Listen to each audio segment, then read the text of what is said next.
మా విలేజ్ లో గట్టుపై ఉన్న గుండు కింద ఓన్లీ నైట్ టైం మెడిసే పీరు ఉందంట. ఇక్కడ సవార్లు వేసినప్పుడు అక్కడ మెరుపులాగా మన దీపం లాగా మెరుస్తున్నది.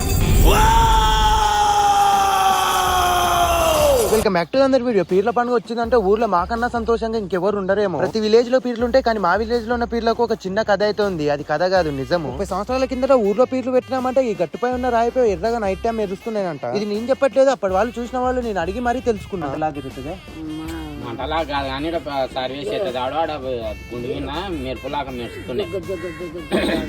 దాని కింద నిజమైన పీరు ఉండైతే అంటే ఇక్కడ సవార్లు వేసినప్పుడు అక్కడ మెరుపులాగా మన దీపం లాగా మెరుస్తున్నది. మేము ఊర్లో వాళ్ళని డీటెయిల్ గా కనుక్కొని అక్కడికి వెళ్ళొచ్చు అంటేనే వెళ్తున్నాము. చూద్దాం ఆ గుండుకాడ ఉంటదా లేదా అని. 5 కిలోమీటర్లు, ఎన్ని కిలోమీటర్లు అయినా ఉండని వెళ్ళేదాకా అస్సలైతే ఆగము. చాలా మంది వెళ్ళి చూసిందంట అప్పట్లో, కానీ ఎవరికి కనబడలేదు. మాకు కూడా కనబడతలేదో తెలియదు, కానీ చూద్దాం. వెళ్ళి ఆ కొండపైకి ఎక్కడానికి చాలా కష్టం అయితే పడ్డాము, కానీ ఫైనల్ గా అయితే ఎక్కేసాము. నెక్స్ట్ వీడియోలో అయితే చూద్దాం ఆ గుండుకాడ ఏమైనా కనబడ్డదా, నైట్ టైం మెరిసిందా లేదా. అలాగే వీడియోకి లైక్ చేసి ఫాలో సబ్స్క్రైబ్ మాత్రం పక్కా చేసుకోండి. నెక్స్ట్ పార్ట్ కోసం ఉంటా మరి. Love you, bye.